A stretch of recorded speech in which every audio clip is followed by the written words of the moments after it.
জাহান্নাম তো মরণের পরে হাসরের ময়দানে বিচার হবে, এরপরে জাহান্নামের আগুনে যেতে হবে। এখন কেন জাহান্নাম থেকে আমরা বাঁচবো কিভাবে? মুফাসসিরিনে কেরাম বলেন, জাহান্নামে যাইতে যেই কাজ বান্দা করবে ওই কাজ থেকে নিজেরে বাঁচাও। কাজের নাম গুনাহ। কাজের নাম কি? গুনাহ। তাহলে জাহান্নাম থেকে বাঁচো কথার ব্যাখ্যা হলো গুনাহ থেকে বাঁচো।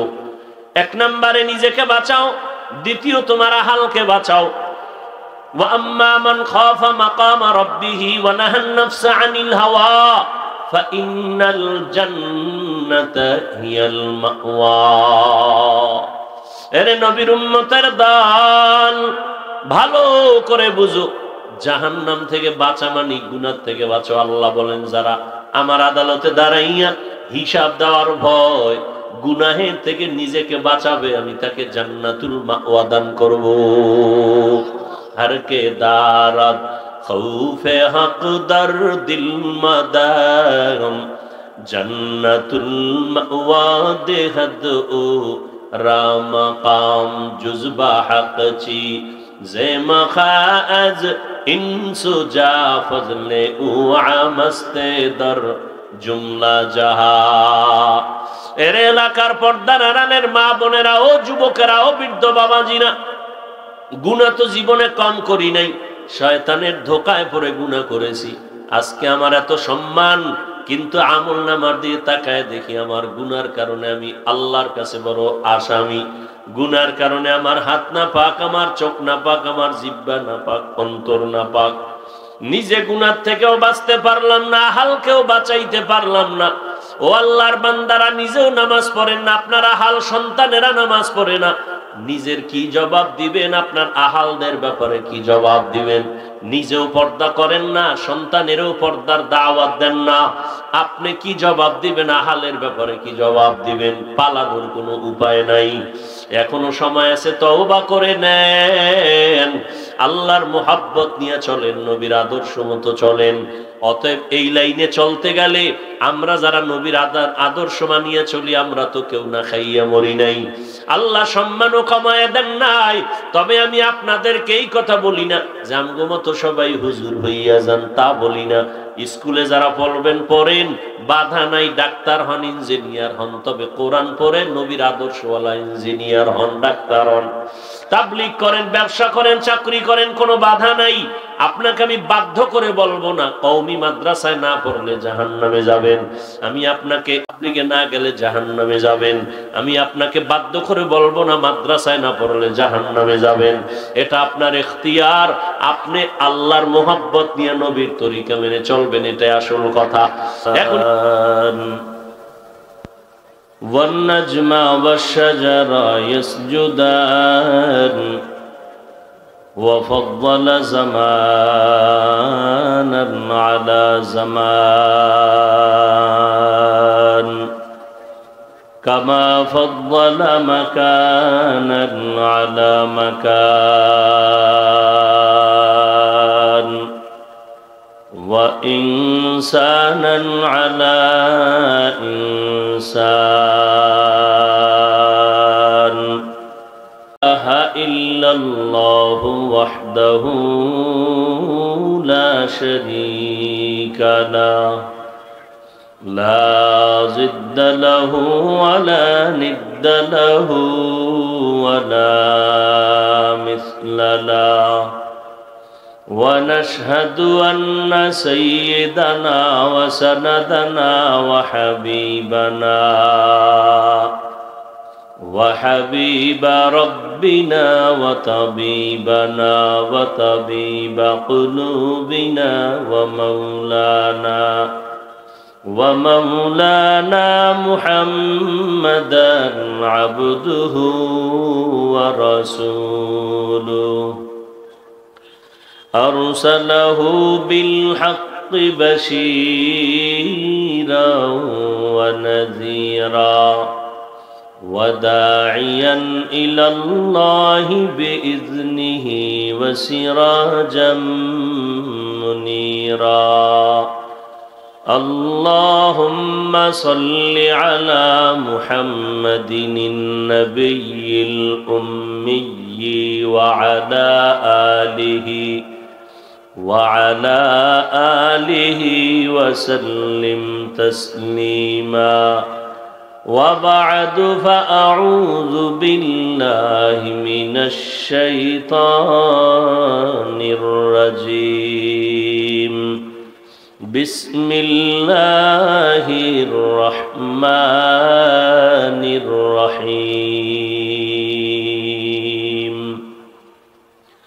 يا أيها الذين آمنوا قوا أنفسكم وأهليكم نارا وقودها الناس والحجارة عليها ملائكة غلاظ شداد لا يعصون الله ما أمرهم ويفعلون ما يؤمرون وقال النبي صلى الله عليه وآله وسلم ألا كلكم راع وكلكم مسؤول عن رعيته أو كما قال النبي عليه الصلاة والسلام صدق الله مولانا العظيم صدق رسوله النبي الأمي الكريم ونحن على ذلك من الشاهدين والشاكرين والذاكرين والحمد لله رب العالمين سبحانك لا علم لنا إلا ما علمتنا إنك أنت العليم الحكيم رب اشرح لي صدري ويسر لي أمري واحلل عقدة من لساني يفقه قولي निगाह मुमिन से तू बदल जाती है तकदीर निगाह मुमिन से तू बदल जाती है तकदीर ये बंदा की कुव्वत नहीं कुदरत का इशारा ये बंदा की कुव्वत नहीं कुदरत का इशारा ऐ मर्द खैरत तर्क मासी की ज़रूरत ऐ मर्द खैरत तर्क मासी की ज़रूरत अब सोहबत सालेह के सवा कोई नहीं चारा अब सोहबत सालेह के सवा कोई नहीं चारा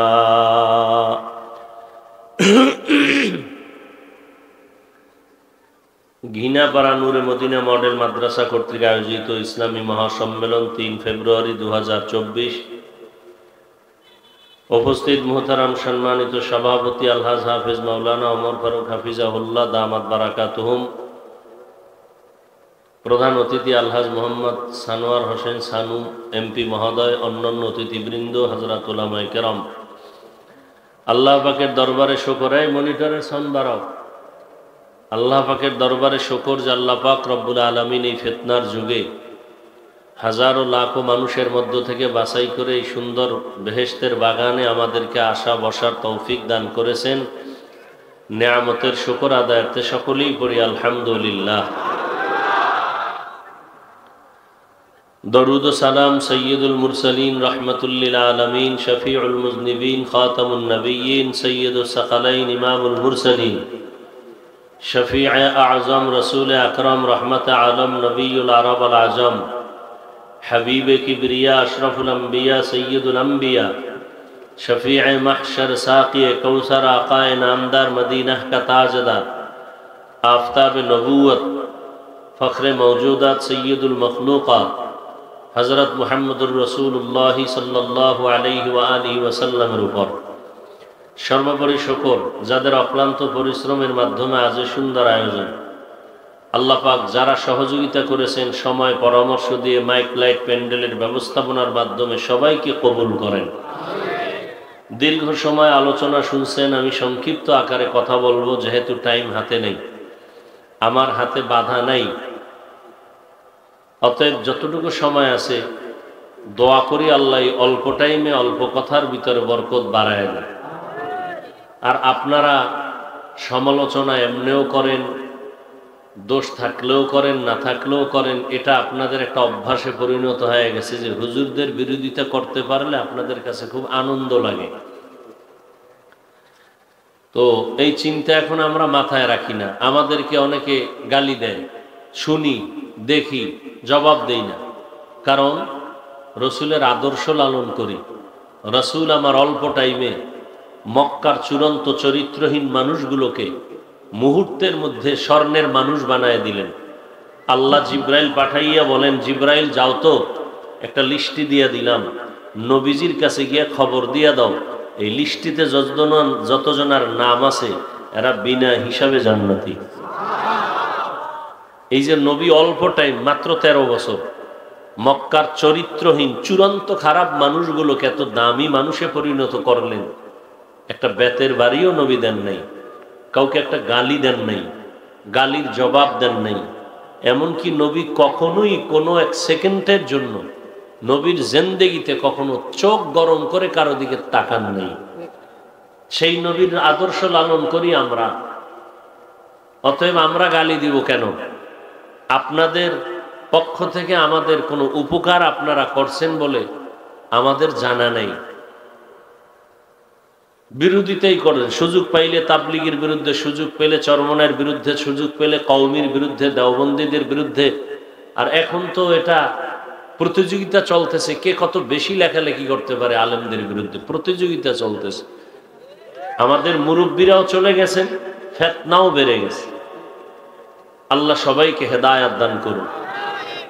ওই এক জায়গায় প্রোগ্রামে আপনাদের এদিকে সিলেটের কাছাকাছি গেছিলাম, এই কপ্টারওয়ালারা দেরি করতে করতে আসছি, আইসা আবার বক্তব্য, অনেকজন বক্তব্য দিতে দিতে পরে আমার টাইম ছিল মাত্র 10 মিনিট। তা আমি ঠিকই কাটায় কাটায় 10 মিনিট কথা বলে চলে গেছি, কিছু করার নেই। তো যাই হোক, আল্লাহ চাইলে কিছু হয়, বান্দা চাইলে কিছুই হয় না। আমি এক টুকরা আয়াত পড়েছি সূরা তাহরিম থেকে। আল্লাহ বলেন, হে মুমিনেরা, তোমরা নিজেকে জাহান্নামের আগুন থেকে বাঁচাও, তোমাদের আহালকে বাঁচাও। কেন? ওয়াকুদুহান নাসু ওয়াল হিজারা, জাহান্নামের আগুনের ইন্ধন হবে মানুষ আর পাথর। আবার তোমাকে কি হইল? মরানারে মারো কেন? কয় লড়ে কেন? বিপদ আইলে চতুর্মুখী। ওয়াকুদুহান নাসু ওয়াল হিজারা, আল্লাহ তাআলা বলেন জাহান্নামের আগুনের ইন্ধন হবে মানুষ আর পাথর। অতএব জাহান্নামের আগুন থেকে তোমরা বাঁচো।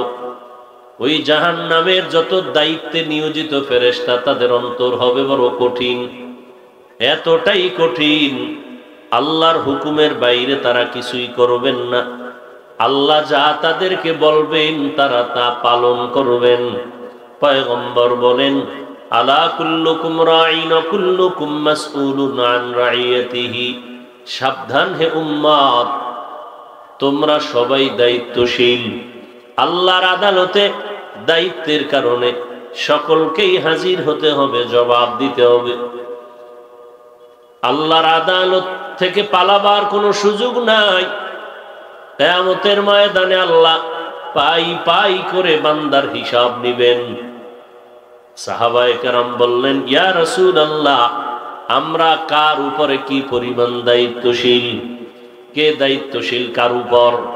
নবী বললেন, মা বাবা সন্তানের উপরে দায়িত্বশীল, ওস্তাদরা ছাত্রদের জন্য দায়িত্বশীল, একজন স্বামী একজন স্ত্রীর জন্য দায়িত্বশীল, একজন মসজিদের ইমাম খতিব মুসল্লিদের জন্য দায়িত্বশীল, একজন ওয়ার্ডের মেম্বার ওয়ার্ডের মানুষের দায়িত্বশীল, একজন চেয়ারম্যান ইউনিয়নবাসীর দায়িত্বশীল, একজন সরকার গোটা দেশের দায়িত্বশীল, গোটা উম্মতে মুসলিমার জন্য উলামায়ে আহলে হক দায়িত্বশীল। আল্লাহ বলেন।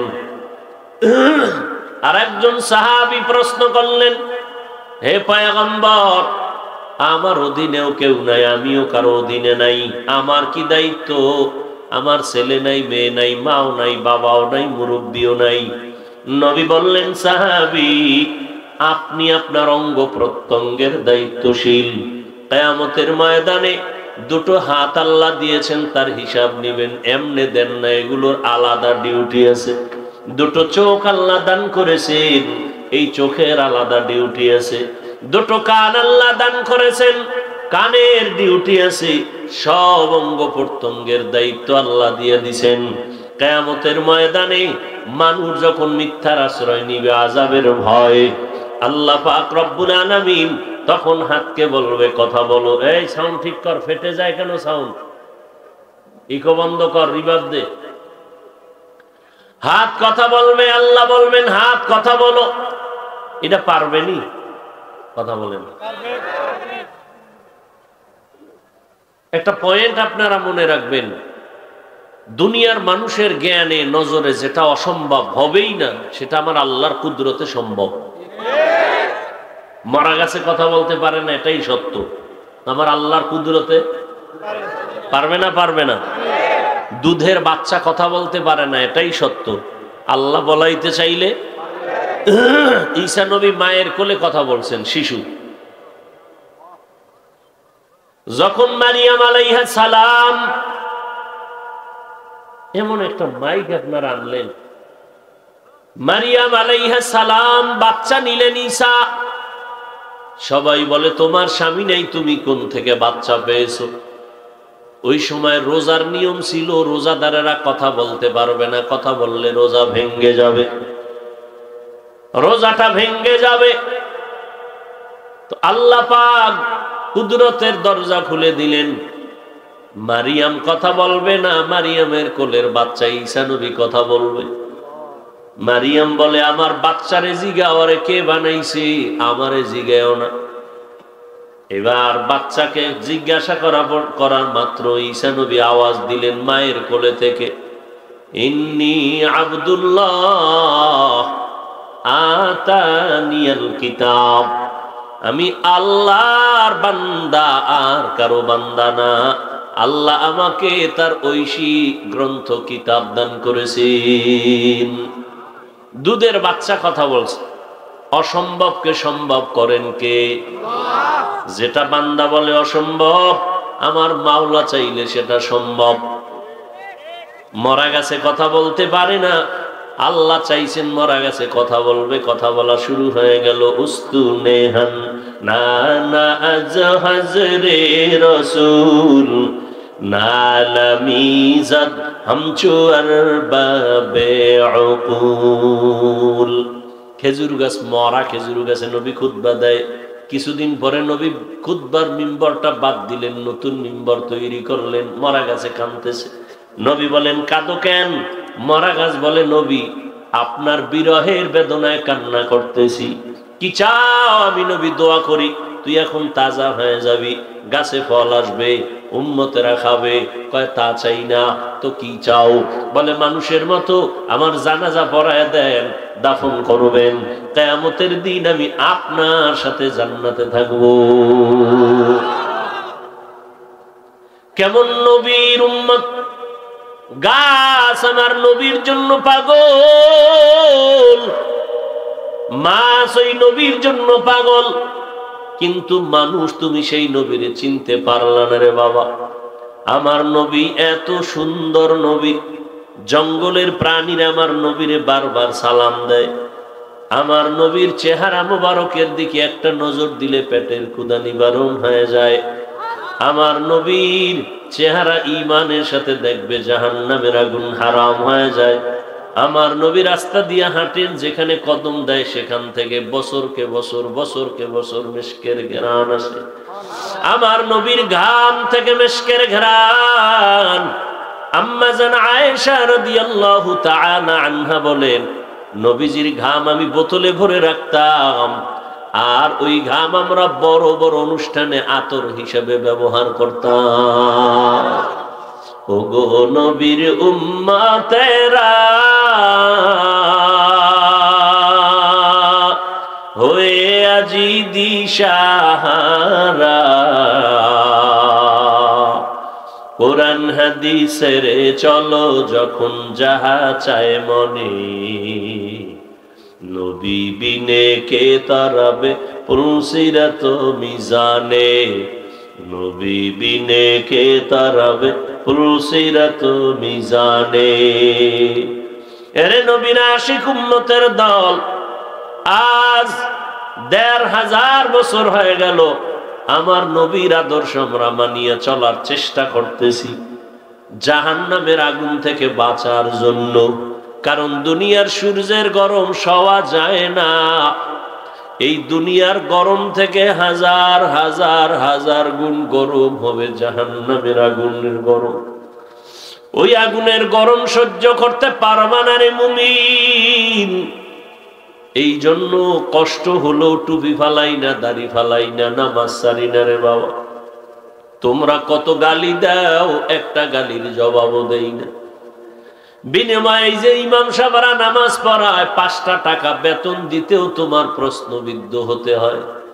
একক তো নামাজ ইমাম না পড়াইলে জবাবদিহিতার কাঠগড়ায় দাঁড় করায়া দাও। আলেমরা ২৪ ঘন্টা উম্মতের পেছনে দৌড়ায়, বুঝায়, সালাম দেয়, পাও ধরে নামাজের জন্য ডাকে, নিজের জন্য কিছু বলে না। নিজের ছেলে মেয়ে স্ত্রী পরিবার বাদ দিয়া শুধু উম্মতের মেহনত করে ২৪ ঘন্টা। তাবলীগওয়ালারাও মেহনত করে, পীর সাহেবরাও করে, উলামায়ে কেরাম করে, ইমাম খতিবরা করে, মাদ্রাসাওয়ালারা করে। জানুনি রে বাবা ও যুবকেরা, কত কষ্ট করে আলেম ওলামারা। দিন নাই রাত নাই ১২ মাস, বিনিময় তুমি কিছুই তো দিতে পারলা না। বরং তুমি যে একটু সালাম দিবা, না পারো অন্তত প্রশংসা করবা, না পারো তুমি বিরোধিতা না কইরা উচিত তো চুপ থাকা।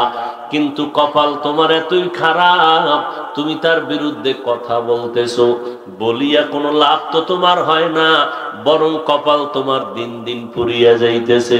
এই জন্য তওবার আহ্বান করতেছি, জাহান্নামের আগুন বড় ভয়ঙ্কর গুনাহগারের জন্য।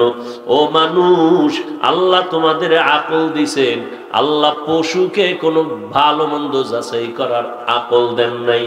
এই জন্যই তো আমরা মানুষ। কি আমরা মানুষ কারে কয়? যার হুঁশ নাই, হ্যাঁ না আকল জ্ঞান হুঁশ আছে তাকেই বলে মানুষ। আমরা এগুলোর এভাবে বলতাম, মুরব্বীরা মুখে শুনছি যে মান প্লাস হুশ এই দুইটার সন্ধি হলে হবে কি মানুষ। যার মান আছে, যার হুশ আছে। আসলে এগুলো আসলে ভিত্তিহীন কথা, মুরব্বীরা তাদের চিন্তা চেতনা থেকে এগুলো বলছে। বুঝেন না কথা? হুশ লেখতে তালেবের শ, মানুষ লেখতে কোন শ? আর কথা কয় না, তালেবের শ, মানুষ লিখতে ম, শেষের অক্ষর। হুশ লিখতে তালেবের শ না, আর মানুষের পেট শেষের শ, এটা কোন শ?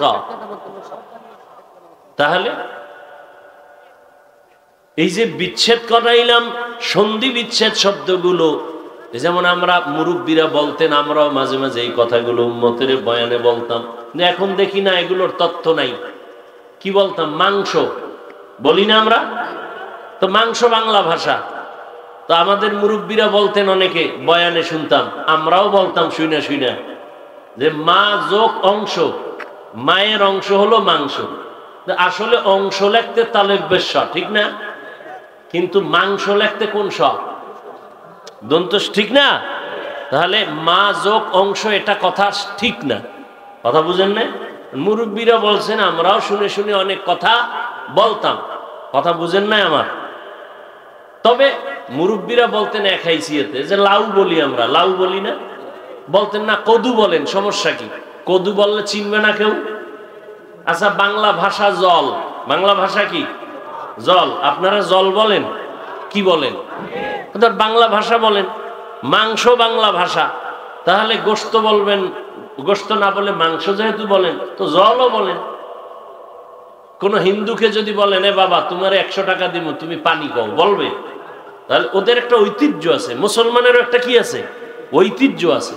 মুরব্বীরা ওই হাইসিয়াতে বলছেন যে এই মাংস না বলে কি বলবো? গোশত। লাউ না বলে কদু। বুঝেন না কথা? কিন্তু ওই যে সন্ধি বিচ্ছেদের যে কথা, এটার তথ্য ঠিক না, যে মা যোগ অংশ, মায়ের অংশ। আমরাও এগুলো ভুলভাল অনেক বলেছি, কিন্তু এখন মানুষ গবেষণা করে, আমরাও করি, গবেষণা সবাই করে। তথ্যভিত্তিক কথা বলতে হবে, ভিত্তিহীন কথা কেউ গ্রহণ করবে না। কথা বুঝেন? ওয়াইস কুরুনির ঘটনা, নবী দান মোবারক শহীদ করছেন, শুই না ওয়াইস কুরুনিও কি করছেন? আর কথা কন, এই ঘটনার কোনো ভিত্তি নেই, অথচ এই ঘটনা কত আলেমরা, কত বক্তারা, আমিও বলছি, মানুষ কাইন্দা খাইতে শেষ, কিন্তু ঐতিহাসিকগণ বলেন এর কোনো ভিত্তি নেই। কথা বুঝেননি? এ ঘটনা সব ভিত্তিহীন। ওয়াইস কুরুনিকে রসুলের জামা পাইছে, এটা ঠিক আছে, কিন্তু দাঁত ভাঙছে একটা একটা করে সব, এগুলো ভিত্তিহীন কথা, এগুলোর কোনো সঠিক সনদ নাই, কোনো প্রমাণ নাই। ওই শুনতে শুনতে শুনতে আমরাও শুনি। কত আলেমরে দেখতাম মুরব্বীরা বলতেন হাদিস বলছেন, অথচ এটা হাদিস না। হযরত আলীর একটা কথা, আর দুনিয়া জিফাতুম ওয়া তুল্লাবুহা কেলাব, দুনিয়ার পিছে যারা দৌড়ায় এরা মুর্দার মতো, দুনিয়া একটা মরকের পিছনে যারা দৌড়ায় কুকুরের মতো। এটা হযরত আলীর একটা কৌল, এটা হাদিস না, কিন্তু বহু মুরব্বীরা এটাকে হাদিস বলে বলছেন। আমরাও শুনে শুনে হাদিস বলে বয়ান করছি, মূলত এটা কি না, হাদিস না, হযরত আলীর কৌল। কথা বুঝাইতে পারছি? যাই হোক, ছোটখাটো মার্জিত কোনো ভুল যদি বান্দা করেও ফেলেন অজান্তে, অনিচ্ছায়, আল্লাহ মাপ চাওয়ার আগে মাফ করে দিবেন। কথা বুঝেননি? ছোটখাটো ভুল অনিচ্ছায় যদি করে ফেলে, তাহলে আল্লাহ কি করে দিবেন? মাফ করে দিবেন। এটা মুহাম্মদ নবীর উম্মতের একটা বৈশিষ্ট্য। কিন্তু আবার কিছু আছে অমার্জিত ভুল, যেমন দুইজনে হাসি তামাশা করতেছেন, ধাক্কা ধাক্কি করতেছেন, এমনি ভুলে ভুলে একটারে ঘুষি মারছেন, ও তো কাইতেই হয়ে গেছে। ঘুষিটা দিতে চাইছিলেন এক জায়গায়, লাগছে আর এক জায়গায়, এরকম হয় না? কারণ হে বেহুশ হয়ে গেছে, কয়দিন পর মইরেই গেছে। এই যদি হয় আপনার হাসতে হাসতে ভুল, এই ভুলের মাসুল দিতে হবে। হবে না? হবে না? হবে। এটা অমার্জিত ভুল, এটা মার্জিত না।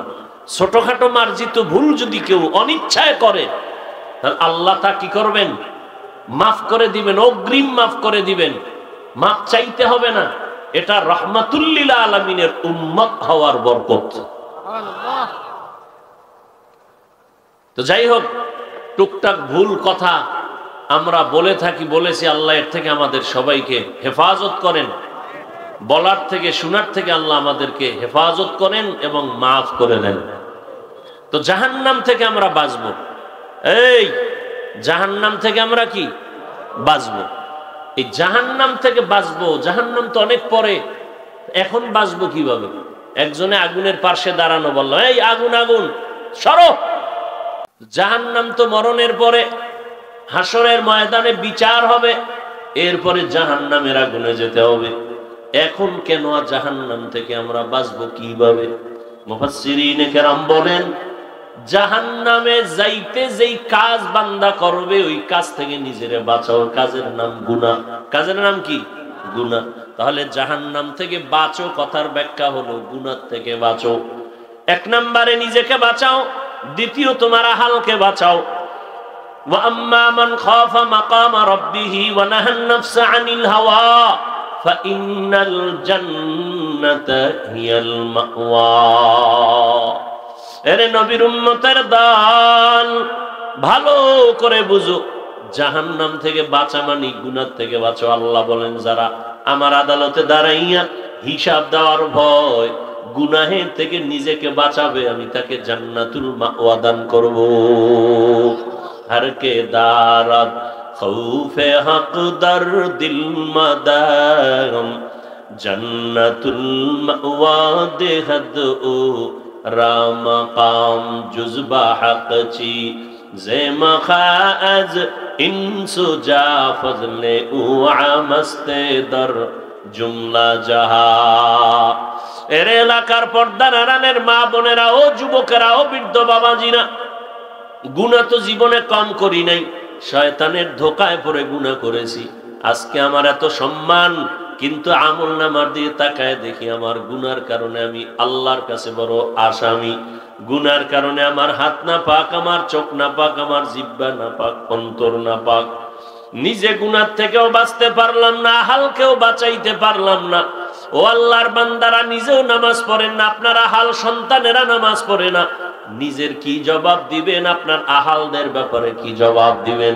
নিজেও পর্দা করেন না, সন্তানেরও পর্দার দাওয়াত দেন না, আপনি কি জবাব দিবেন? আহালের ব্যাপারে কি জবাব দিবেন? পালানোর কোনো উপায় নাই। এখনো সময় আছে, তওবা করে নেন, আল্লাহর মুহাব্বত নিয়ে চলেন, নবীর আদর্শ মতো চলেন। অতএব এই লাইনে চলতে গেলে আমরা যারা নবীর আদর্শ মানিয়ে চলি, আমরা তো কেউ না খাইয়া মরি নাই, আল্লাহ সম্মানও কমায় দেন নাই। তবে আমি আপনাদেরকে এই কথা বলি না যে আমগো মতো সবাই হুজুর হইয়া যান, তা বলি না। স্কুলে যারা পড়বেন পড়েন, বাধা নাই, ডাক্তার হন, ইঞ্জিনিয়ার হন, তবে কোরআন পড়েন, নবীর আদর্শওয়ালা ইঞ্জিনিয়ার হন, ডাক্তার হন। তাবলীগ করেন, ব্যবসা করেন, চাকরি করেন, কোনো বাধা নাই। আপনাকে আমি বাধ্য করে বলবো না কওমি মাদ্রাসায় না পড়লে জাহান্নামে যাবেন, আমি আপনাকে তাবলীগে না গেলে জাহান্নামে যাবেন, আমি আপনাকে বাধ্য করে বলবো না মাদ্রাসায় না পড়লে জাহান্নামে যাবেন।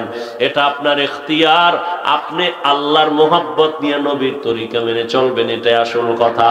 এখন স্কুলে পড়িয়া কত ছাত্ররা 5 বেলার নামাজ পড়ে নাই, কলেজে পড়ে, নামাজ পড়ে, অভাব নাই। আজকে দেখেন এই জমিনে আমাদের চোখের সামনে বহু যুবক কৃষি কাজ করে, নামাজ ছাড়ে না। মনটারে প্রশ্ন করো, যুবক বাবা তুমি কেন পারবা না? কোরআনটা কি মিথ্যা মনে করছো রে বাবা? আল্লাহর নবীর কথা মিথ্যা মনে করেছো? আজকে যদি আল্লাহ না করুন মরিয়া যাও, তুমি যে বেশি দিন হায়াত পাবা কিন্তু গ্যারান্টি নাই।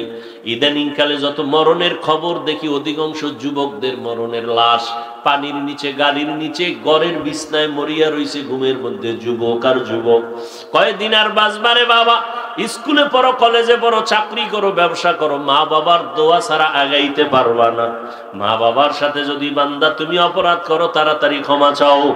আলেম ওলামাদের বিরোধিতা না করে পরামর্শ নিয়ে চলো, 5 বেলার নামাজ পড়ো, মানুষের সাথে খারাপ আচরণ করিও না, শিক্ষকের দোয়া নিয়ে চলো, বেয়াদবি করবা না, আল্লাহর মোহাব্বত নিয়ে চলো। পেছনের গুনাহ কেউ জানে না, আমার আল্লাহ জানেন। আল্লাহ বলেন তওবা যদি করতে পারো, আমি জীবনের সব গুনাহ মুহূর্তের মধ্যে মাফ করিয়া দিব। যারা তওবার নিয়ত করতে পারবা, ও আল্লাহর বান্দা মনেরে বুঝাও, তোমার আমার মতো যুবক হইয়া স্কুল কলেজে পড়িয়াও যদি নামাজ পড়ে, তুমি আমি কেন পারবো না? তোমার আমার মতো যুবক যদি কৃষি কাজ করে, নামাজ পড়ে, আমরা কেন পারবো না? তোমার আমার মতো যুবক ব্যবসা চাকরি করে, র্যাব, আর্মি, পুলিশ, বিডিআর, 5 বেলার নামাজ পড়তে পারলে তুমি আমি কেন পারবো না? আল্লাহর কাছে তওবা করে নাও, মা বাবার সাথে আর কোনোদিন বেয়াদবি করবা না, ওলামায়ে কেরামের বিরোধিতা করবা না, নবীর তরিকা মেনে চলবা, 5 ওয়াক্ত নামাজ পড়বা, জবানকে কন্ট্রোল করবা, মুরব্বিদের দোয়া নিয়ে সামনে আগাইবা, নবীর তরিকা মেনে চলবা। তওবা করার মতো যদি কারো অন্তরে নিয়ত হয়, আমি বলবো আল্লাহর মোহাব্বত যদি থাকে, 2টো হাত আমার আল্লাহকে দেখায় দাও। আয় আল্লাহ হাতগুলো কবুল করে নেন, তওবা কবুল করে নেন। আয় আল্লাহ তওবার উপরে আমাদের মজবুত হইয়া চলার তৌফিক দান করেন। আয় আল্লাহ আপনার এই গোলামেরা খানা নাই, কত কষ্ট করে এখানে আসছেন, আপনার মোহাব্বতে আসছেন। আমার কলিজার একটা যুবকেরও খালি ফিরাইয়া দিয়েন না। মুরব্বীদের কবুল করে নেন, মা বোনদের কবুল করে নেন, সবাইকে দিনদার বানায়া দেন। আয় আল্লাহ তওবার উপরে মরণ পর্যন্ত মজবুত হইয়া, মা বাবার দোয়া নিয়া, ওলামায়ে কেরামের পরামর্শ নিয়া, নবীজির সুন্নাত অনুযায়ী চলার তৌফিক দান করেন, আমিন। নামাজ লাগবে নি যুবকেরা? কয় ওয়াক্ত? সপ্তাহে কয়দিন? একদিন না প্রতিদিন? ছেড়ে দেওয়ার সুযোগ আছে তো? বলো, সবাই বলো। যদি বলো নাই, ফেরেশতা কিন্তু লিখে বলছে। তুমি বলো নামাজ ছাড়ার সুযোগ নাই, এর পরেও যদি নামাজ না পড়ো শাস্তি হবে অনেক কঠিন। আর যদি তওবা করো, গুনাহ করতে তোমার সময় লাগছে 20 বছর, আল্লাহ তোমাকে তওবার কারণে মাফ করতে 1 সেকেন্ডও লাগবে না। অতএব আজকে থেকে নামাজ পড়বো তো ইনশাআল্লাহ। আল্লাহ সবাইকে তৌফিক দান করেন।